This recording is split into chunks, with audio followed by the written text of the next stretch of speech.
All right. SteelerNation, what is happening, man? Again, thanks for tuning in. I'm going to say that in advance to another Steelers update, man. I like when I can do some of these updates because that means there's something worth talking about, right? And of course, if you've already looked at the thumbnail, you guys know how I get down. The thumbnail usually tells the story as well as the title of the video. So we're definitely going to talk about Terrell Edmunds here in just a moment.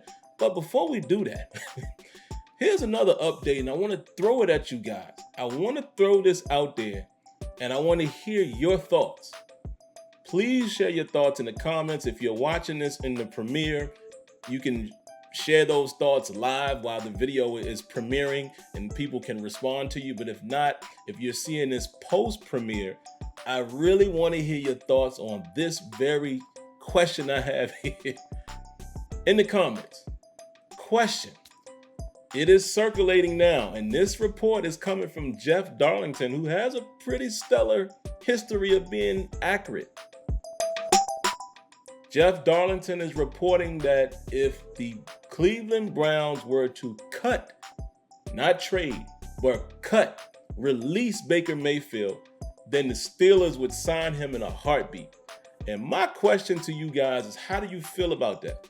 Baker Mayfield, as a Pittsburgh Steeler. Listen, some of you guys know how I feel about Baker Mayfield. I don't think Baker is great. I don't think he's complete trash either. I'm just not a huge fan of Baker. And you know, in totality, I'm just not a huge fan of him as an NFL quarterback. However, I take all that aside and I look at Baker Mayfield, the player, when he had success, where he had success. And I ask myself, could that work in Pittsburgh's offense?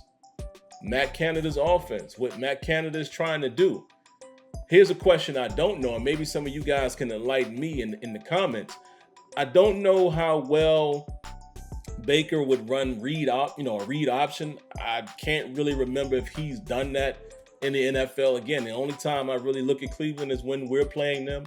I've watched them a few other times, but I don't know if Baker has run a lot of, read, inside, like zone action, like, whether he's going to hand it off or keep it. I don't know if he's done a lot of that. Any zone reads. I do believe he's done a little bit of RPO, but one thing that Baker Mayfield is good at, what I've even said on the show in the past, he's good off of play action, boot action, getting him on the move, getting the pocket on the move. He's good at that. Some of the games that he's been successful against us, it's been off of play action, which of course is set up by the run game. So it makes me ask myself, okay, what if he was on the Steelers? Could that work? Since we're definitely wanting to be more of a run-based team. The only thing that I would have a question about, though, is would it still flush out Matt Canada's full offense? Because, again, I don't know the answer to whether or not Baker Mayfield is good or bad with, zone reads and things like that. I don't know. Now, if some of you guys in comments say that he has done that, cool. Then there's your answer. So I wouldn't be too down on the idea. I wouldn't prefer him. But if you got him cheap, a cheap deal like what they've given to Mitch Trubisky or less, if Baker's open to have like a prove it type of year, I guess, it's not what I want. It's definitely not what I want. So let me go on the record and say I would prefer that not to happen.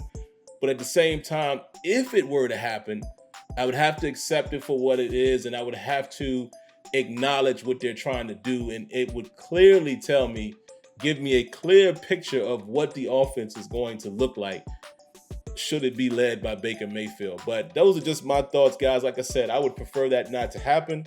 I don't think it needs to happen. You already signed Mitch Trubisky.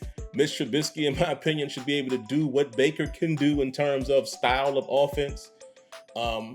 Baker has shown some moments where he's had some decent moments, even shown some decent accuracy. Has made some very decent throws. But then there's those times where Baker Mayfield is all over the place and makes bad decisions. And he's a little, in the pocket. He's a little antsy in the pocket. So no, I would prefer not. Again, only reason why I'm giving any credence to this reporting is because it's coming from Jeff Darlington, and he's not Adam Schefter in terms of, well, you know what? Let me not say that. Adam Schefter a lot of times is correct, but he's not some of those other guys, some of those other dudes who's always reporting stuff and it's never true. Darlington has a pretty decent track record, so I'm at least gonna pay attention to it. So leave me your thoughts in the comments. I would love to hear what you guys think. Most of you guys are probably going to be in the same boat that I'm in. Hard pass on that. But we have to acknowledge that if the Steelers were to do that, then now we got to start looking at ways that he could be a service for us. You know what I mean? So there you have it. But here's the root of the video here. Terrell Edmunds has signed a 1-year deal with the Pittsburgh Steelers, and what I'm actually going to check here in real time, I'm going to see if there are any numbers on it. Let's see. Give me a second, guys. I'm going to pull it up and see if I can get the actual numbers. I probably should have done that before, right? Probably should have did that before I made the video, but y'all know how it is, man. Y'all know how it is. I do stuff in real time, man, so it's real. If that makes sense. Hold on, let me see. Let me find it. It's got to be in here somewhere. And of course, I want to hear your thoughts on that. You guys already know my thoughts on it. I've already shared how I felt about it. I've already shared that I would want him back. And I think I'm pulling up the numbers here. Hold on. Wow.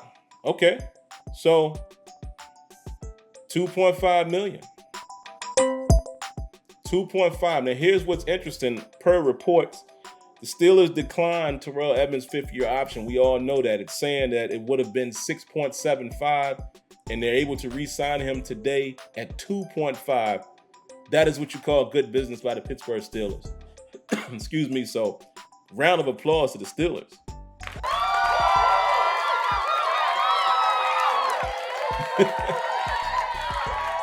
In my book, that's what you call good business. But I had a feeling, remember I said this during the season, I had a feeling that his market wasn't going to be that high. But you know why? And I know what some of y'all are going to say. Oh, because he sucks. I noticed what some of y'all are going to say. Some of y'all don't like him. I like what Terrell Edmunds has been for the Pittsburgh Steelers thus far. All right? He definitely started to improve. He started to ascend upward, in my opinion, years 3 and 4. He is a solid, strong safety in the Steelers' defense. Is he a playmaker? Not so much. Made some more plays here lately, PBUs, and showed to be a little bit better in coverage this past season. But he's solid. He's solid. He plays the run fairly well. He tackles. He plays in the box well. He's just not the extreme playmaker.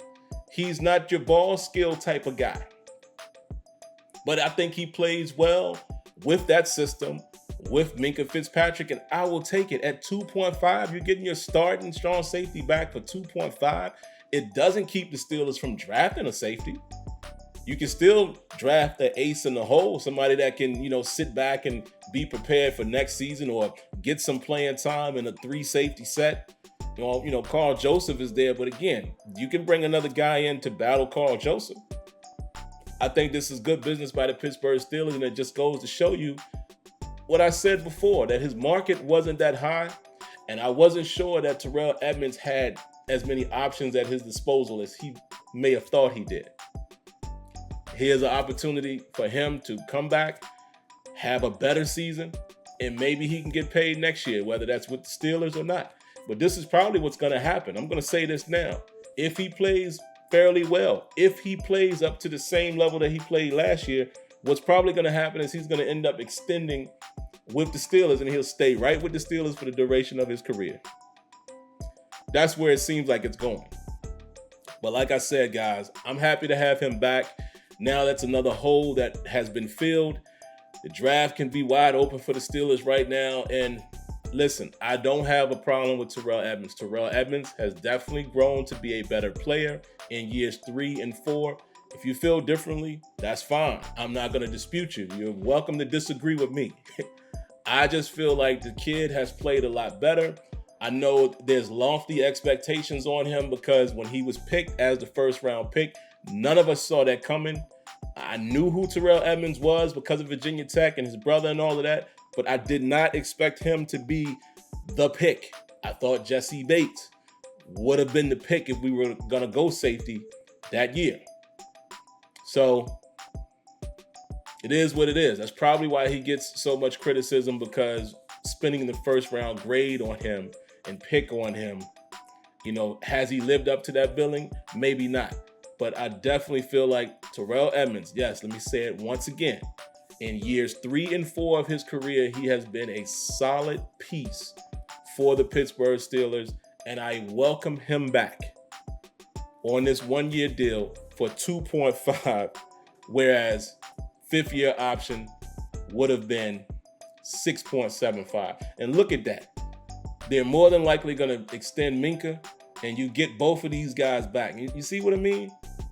You extend Minka's, of course you're going to extend him his 5th-year option. You did that. You didn't give it to, see, that's good business. You probably didn't feel like you could do both.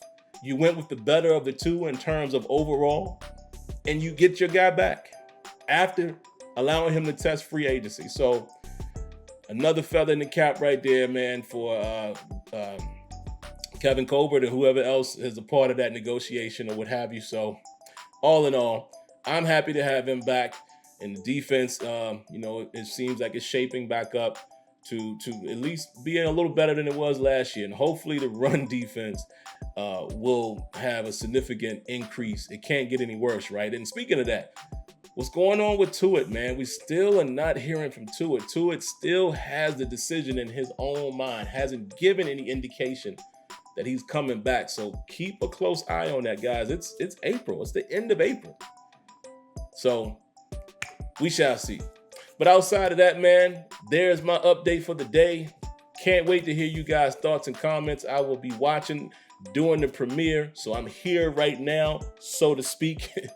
And I also will be following up later just to watch the comments, and curious to see which way you guys go with both of the things that I have mentioned here today.